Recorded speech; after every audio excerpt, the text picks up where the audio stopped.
Hello and welcome to today's Renner 305 lecture. Today we're going to be talking about soil salvage and soil handling. The content of today's lecture will be some foundations. We're going to be talking about some stuff that is needed to effectively work in the field. We're going to be talking about soil survey. We're going to be talking about science, planning, and operations. We'll look at soil salvage and soil types, working around equipment, and then we're going to draw some conclusions. So let's start with soil horizons. I hope all of you know by now about soil horizons, but I gotta repeat this. So as parent material is altered through the soil forming processes, layers begin to form at the surface, and with depth, these layers are referred to as soil horizons. And you can see this here in the right hand side picture. We have a darker horizon with more organics on the top, and then we have a lighter horizon at the bottom. The combination of soil horizons with depth is referred to as the soil profile.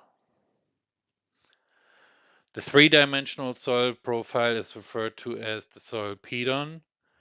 The horizons that have developed as a result of soil formation are referred to as the solum. The next important thing would be the definition of mineral horizons. Mineral soil horizons are those horizons that contain less than 17% organic carbon by weight. That's approximately less than 30% organic matter.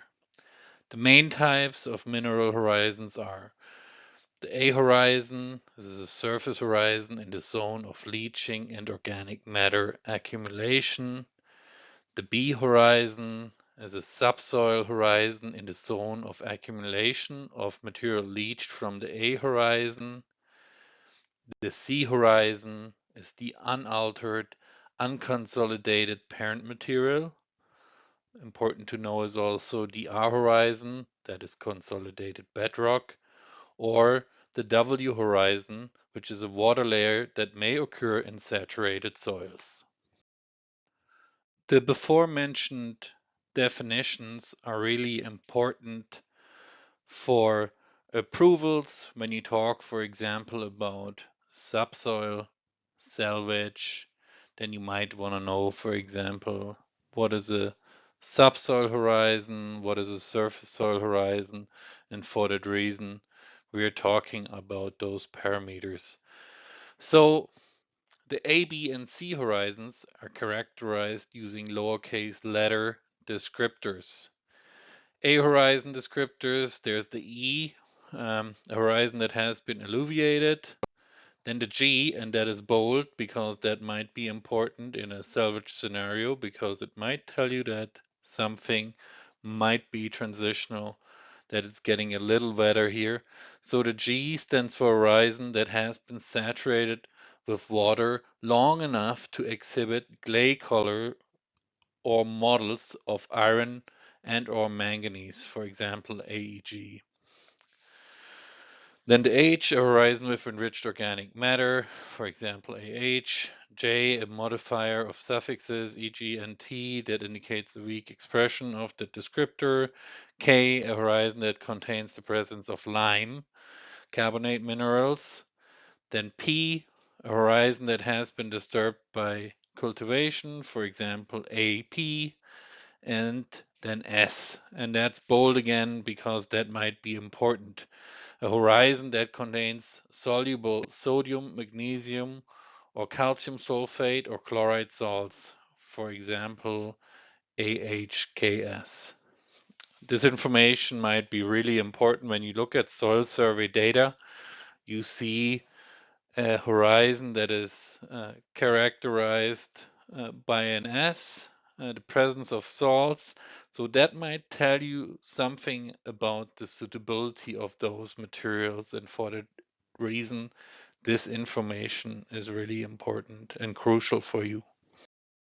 And with that, we move on to some B horizon descriptors. Again, the G, a horizon that has been saturated with water long enough to exhibit clay colors or models of iron and or manganese. F, a horizon that is enriched in aluminum and iron oxides. H, a horizon that is enriched with organic matter.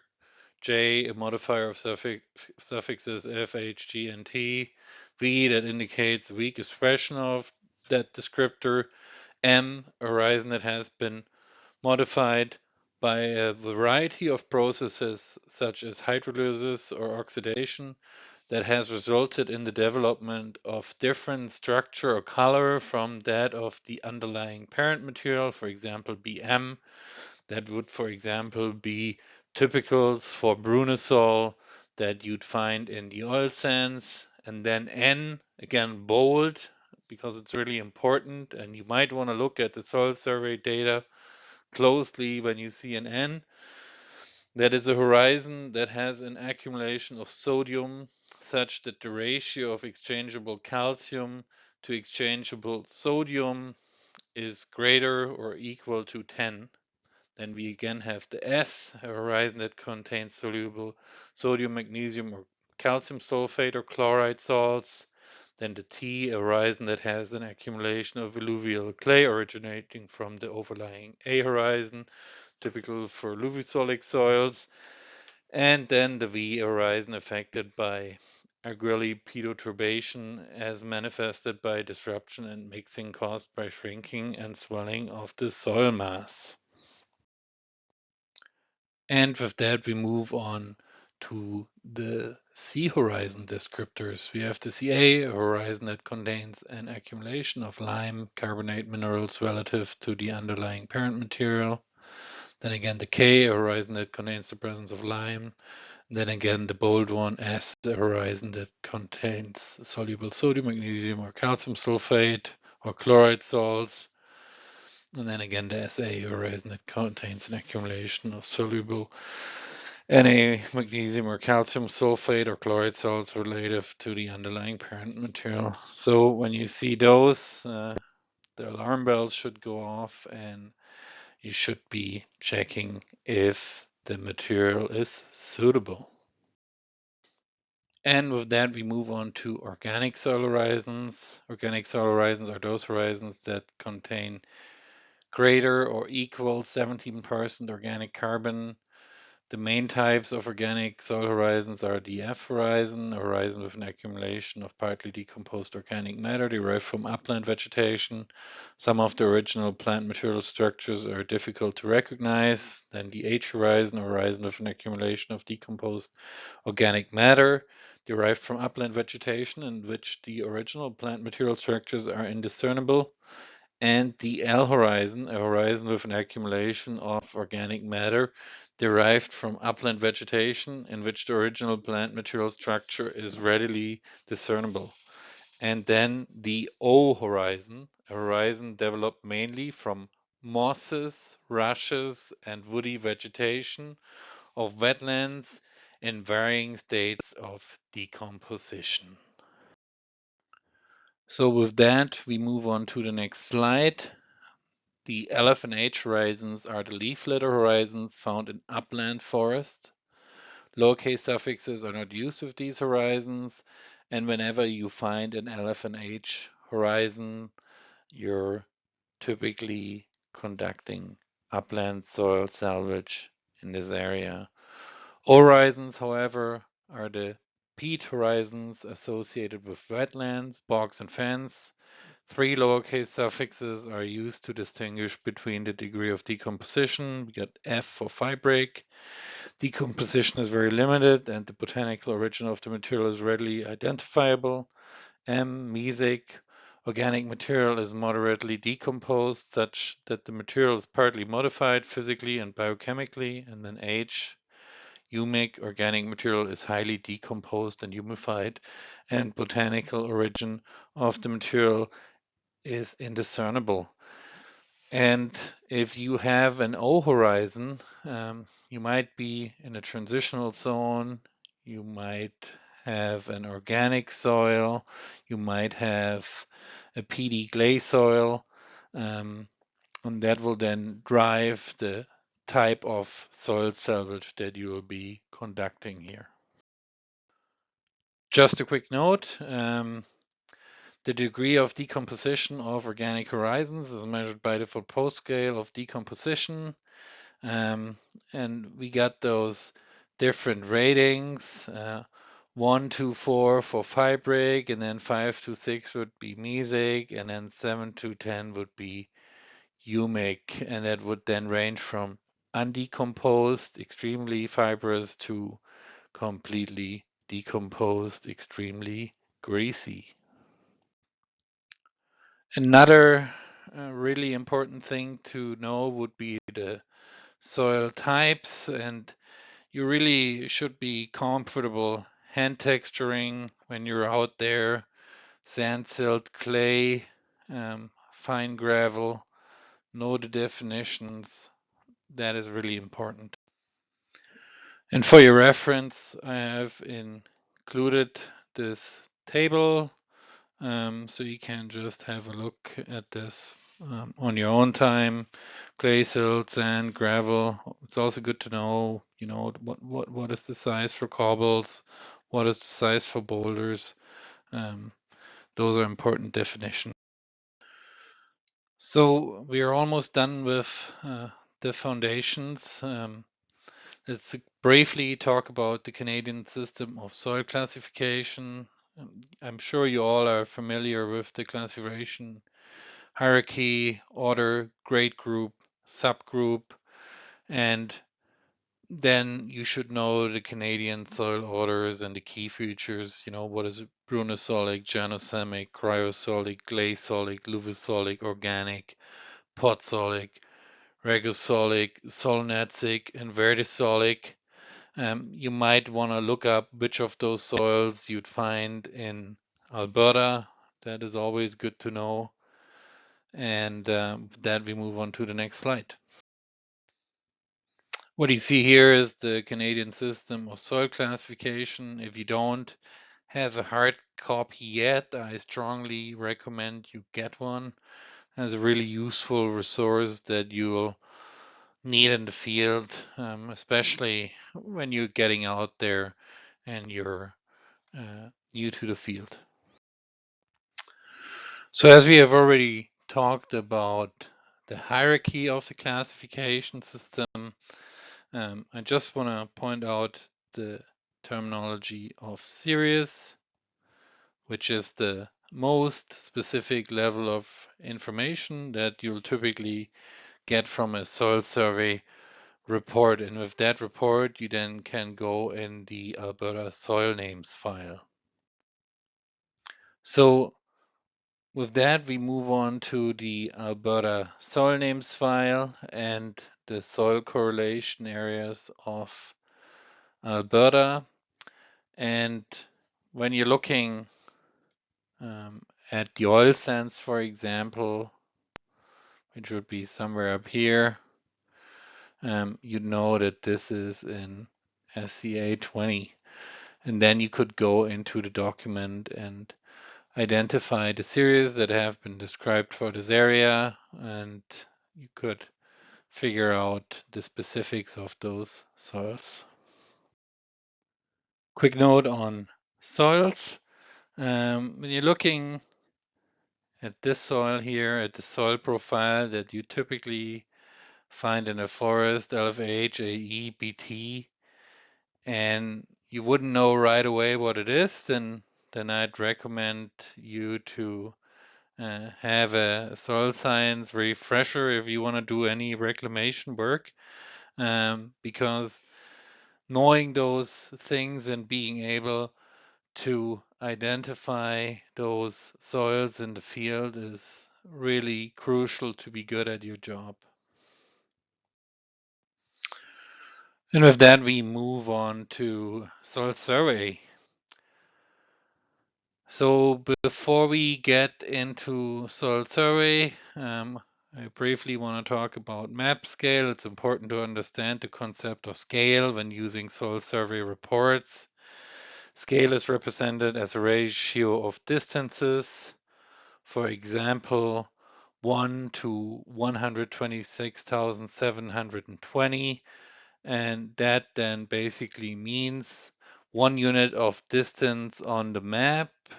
For example, a centimeter is equal to 126,720 units of distance on the ground. So that would be 126,720 centimeters. And in this example, 1 centimeter on the map is equivalent to 1.26 kilometers on the ground. So soil survey reports and their maps come in a number of different scales, depending on the intensity of field data that was collected during the actual soil survey. This is referred to as the survey intensity level, SIL. This is a important term. I recommend you to remember that. The SIL determines the precision with which the soil survey was made and the general purpose for which it was made. And here are just some scales. So 1 to 2 million, very small scale maps that be provincial. Then 1 to 250,000, for example, is a small scale map, reconnaissance level.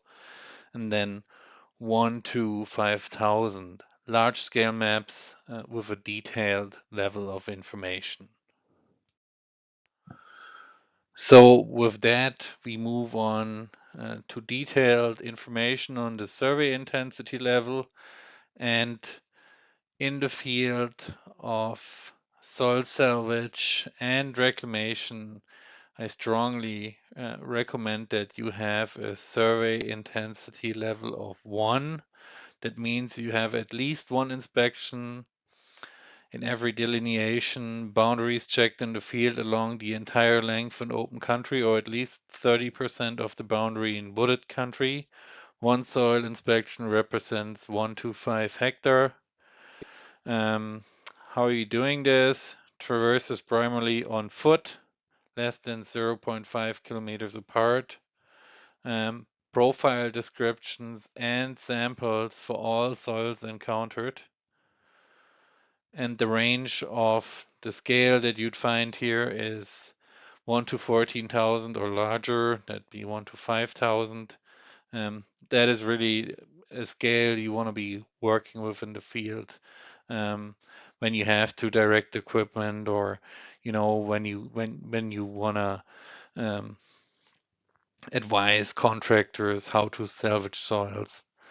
Intended use, useful for site-specific purposes, small farms, small stream catchments, conservation areas and urban subdivisions, or for example, soil salvage in a mine or along a pipeline.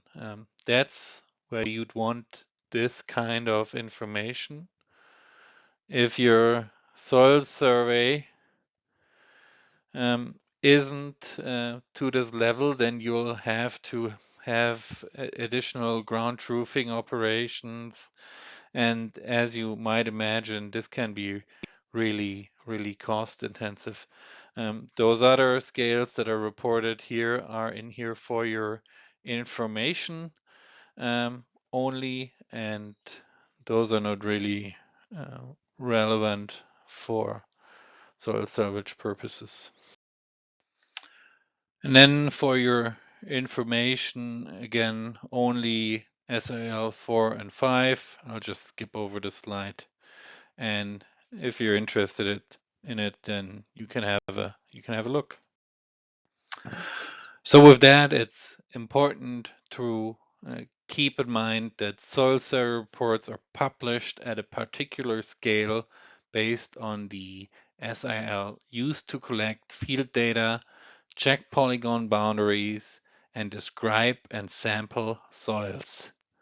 It is very important that soil survey reports and maps are not used for purposes for which they are not intended. So, soil salvage typically requires SIL1. Examples here. Never use a reconnaissance level map to provide soil information about detailed site-specific soils. that does not have sufficient data resolution for site-specific purposes. Never try to use a detailed soil map to provide general regional soil information. That is very inefficient and overkill. On this slide, you see a small scale map with a scale of 1 to 2 million.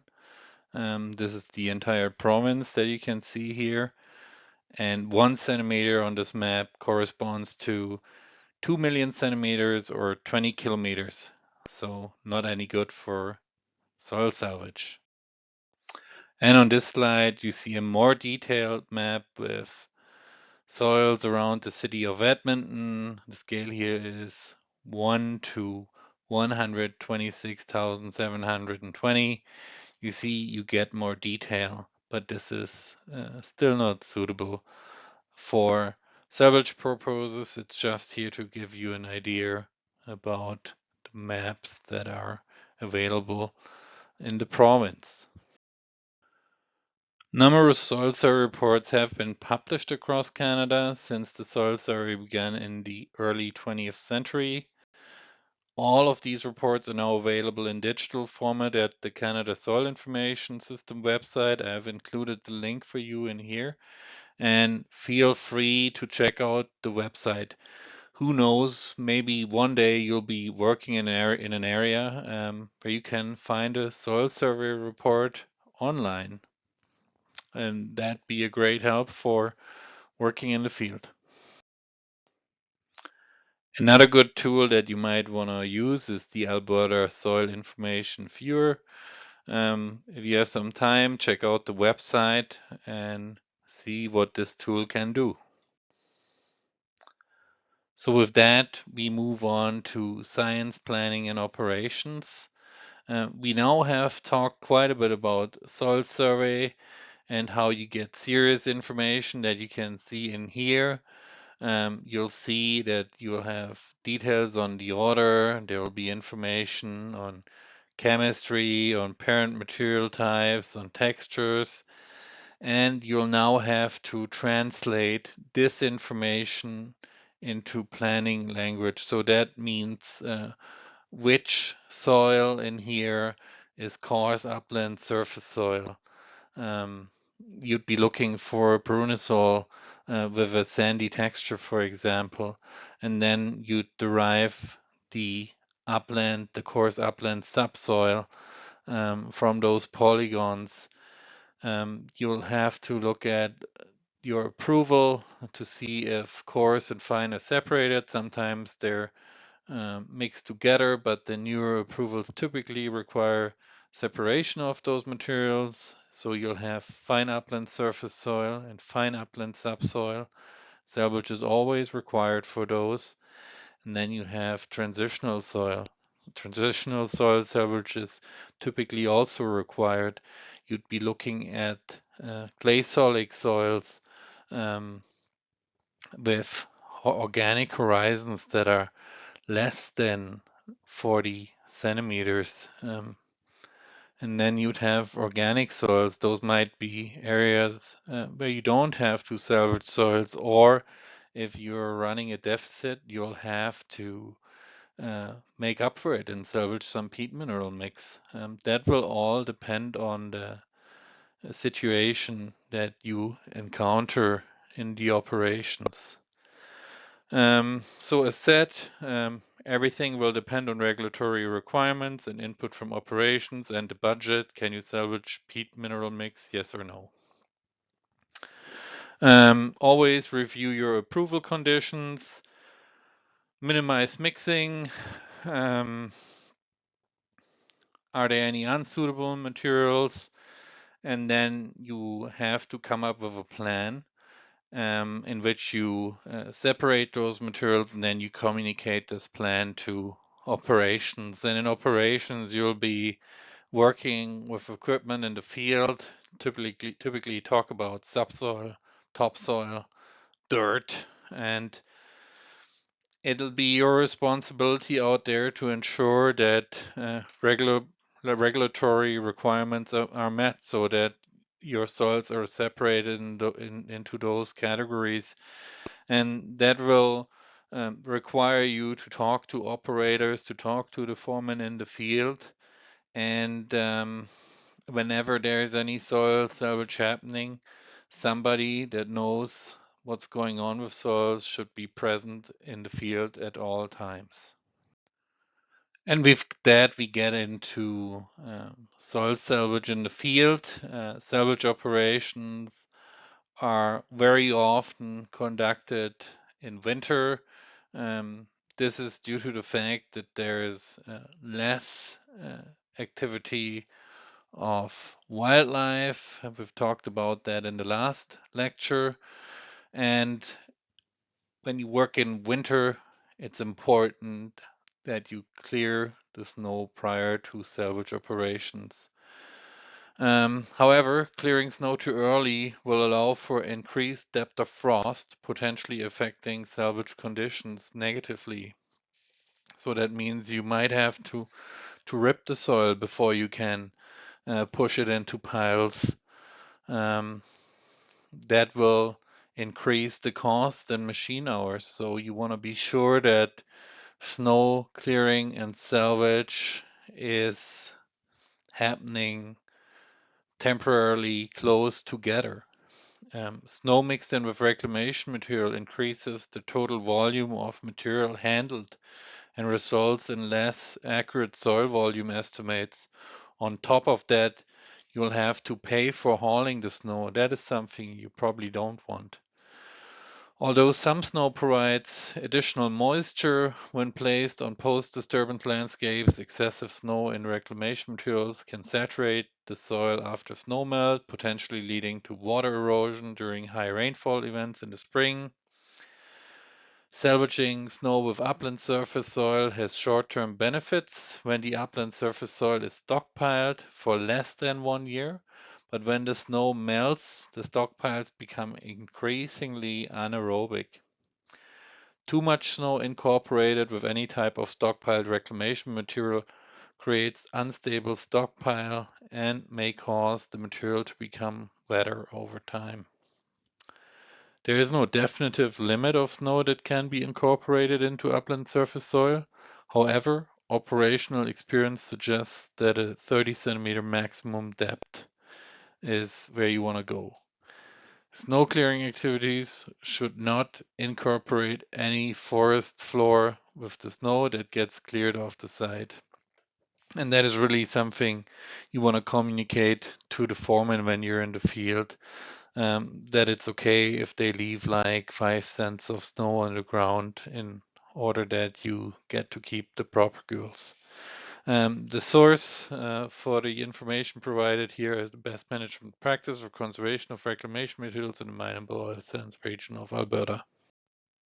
So with that, we get into the field of upland surface soil salvage.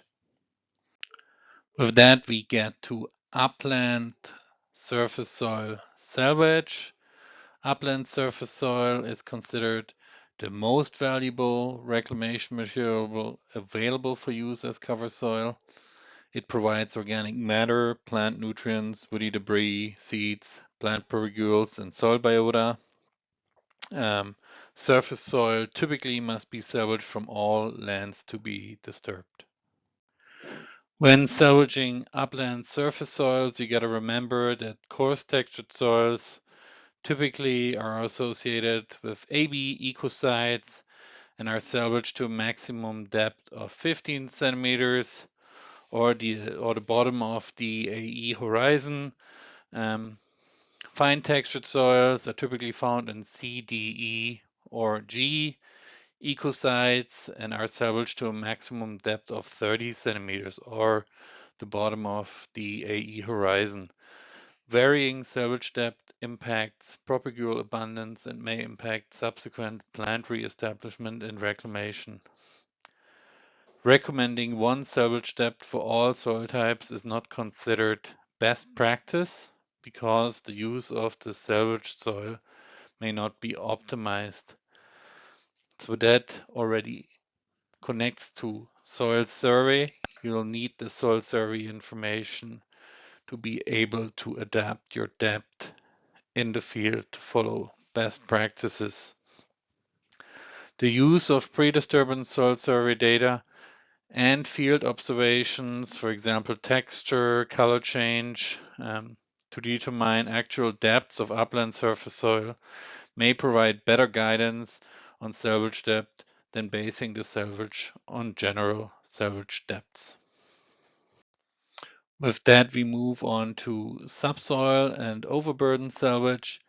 Subsoil and suitable overburden are important reclamation materials which are required to establish a two-lift reclamation design. Carbonates and elevated sodium subsoils can have a negative impact to soil quality. Think about the modifiers we were talking about earlier in this lecture. Chemical properties such as EC, high pH, SAR, and petroleum hydrocarbon content, and physical properties such as high stone or clay content may affect the suitability. Note, most approvals today require salvage of all upland subsoils. So think about the definitions we were talking earlier and ask yourself what actually is the subsoil. If you want to have a closer look at chemistry data that has been used in the past and is in part still used today, you can follow this link. And now we talk about transitional soil salvage. The biological and nutrient capital of transitional soils makes it a valuable reclamation material. The identification of transitional soils is based upon several beneficial properties, including but not limited to 1. A high level of biodiversity contained within the soil and plant communities. 2. An abundant and diverse representation of soil organisms. 3. A diverse representation of vascular and non-vascular propagules. 4. Soil macroinvertebrate and meso-microfauna. 5. Good organic matter and mineral mix ratio quality. And 6. A rich source of soil nutrients. Transitional soil salvage is today required in all oil sands operations and is a component of all approvals that are in place. Transitional soils are typically found at locations with imperfect drainage or weather conditions, typically including an organic horizon less than 40 centimeters. Otherwise, you'd be in an organic soil and that be classified as peat mineral mix. You typically find them on F, G, and H ecosites, and you already see that there's some overlap with the ecosite reported for fine textured soils in the best management practices. And typically, transitional soils are salvaged to achieve a stripping ratio of organic to mineral soil between 50-50 and 70-30. Say, example 50-50, you have 30 centimeters of organic, you'll take another 30 centimeters of the underlying mineral material, and that leads to a 60 centimeter cut. Let's briefly talk about peat mineral mix salvage. Peat mineral mix is salvaged from sites with organic soils and mixed with the underlying mineral soil at rates of 70-30 to 50-50. It is important to avoid the incorporation of unsuitable underlying mineral materials. Poorer physical suitability of mineral material is, according to the BMPs, associated with heavy clay, sand, and silt. Question mark here with the silt. Typically, silt soils are very fertile, and silt is, easily incorporated with material. So that is a point where you might want to question if that is actually correct. And then another criteria are the saturation percentages. If you have less than 15% and greater than 100%, then the materials are considered unsuitable. In context of chemical suitability, we'd be talking about pH, the electrical conductivity of the underlying material, the sodium absorption ratio or SAR, and the calcium carbonate equivalent. You got to review the approvals for those materials. Another thing is the presence of hydrocarbons, which may be another issue. So if there's any lean oil sands, also called LOS underneath, then you might want to consider that this material is unsuitable and you wouldn't want to mix it with the overlying organic materials. As we have been talking quite a bit about ecosites, I included 2 slides on ecosites in the boreal mixed wood for your reference. I recommend that you familiarize yourself with the ecosites. Um, yeah, it's always important to be aware of those.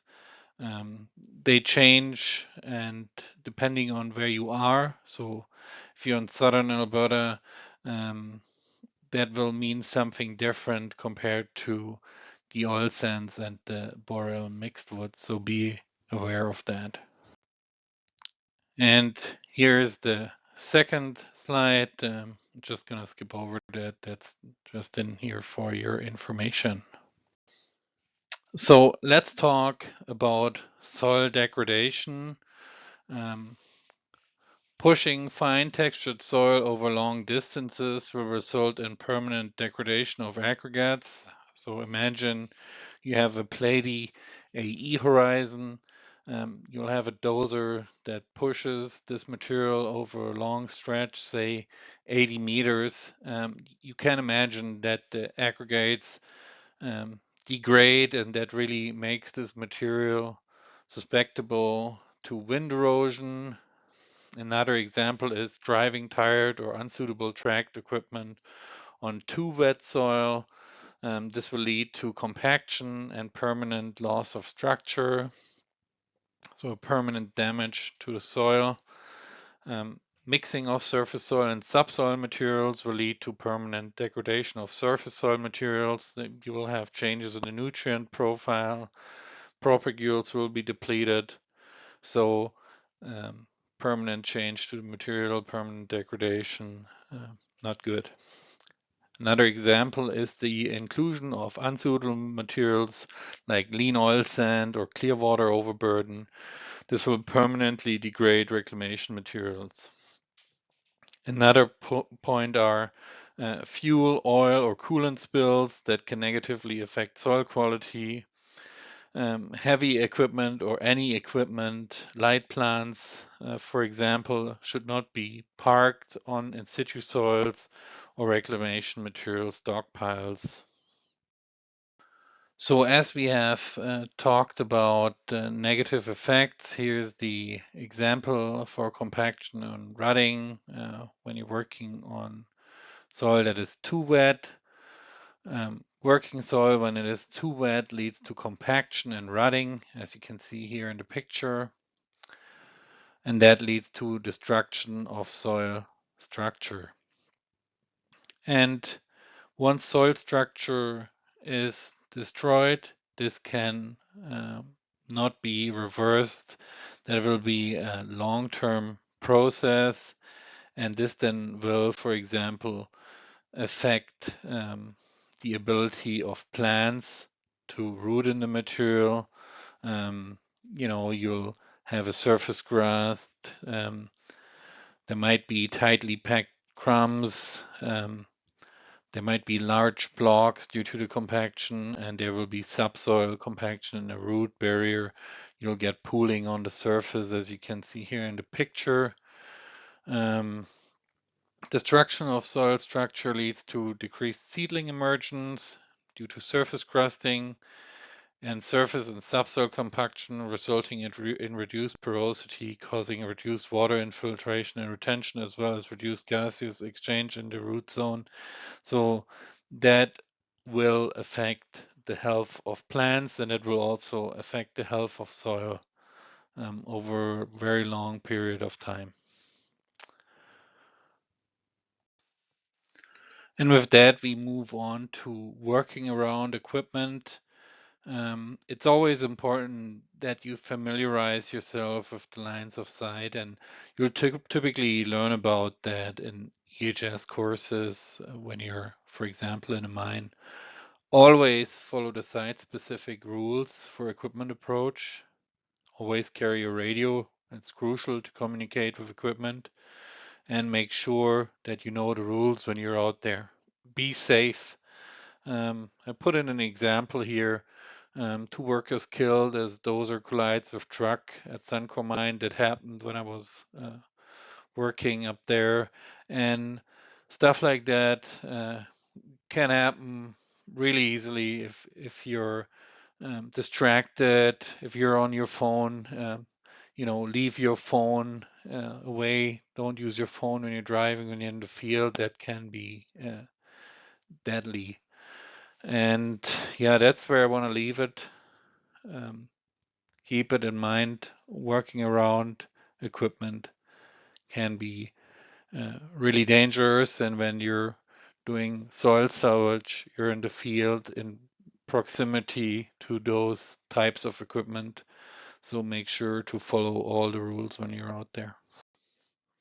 And with that, we can already move on to the conclusions, and I'll be happy to take some questions after. So, firstly, proper soil survey data is crucial for effective soil salvage operations. Soils, and especially overburden, should be assessed prior to usage as reclamation material. All salvage operations should be monitored by a qualified and trained soil monitor. Always follow all EHS regulations when working in soil salvage operations. And with that, I want to thank you for being here today, and yeah, looking forward to your questions.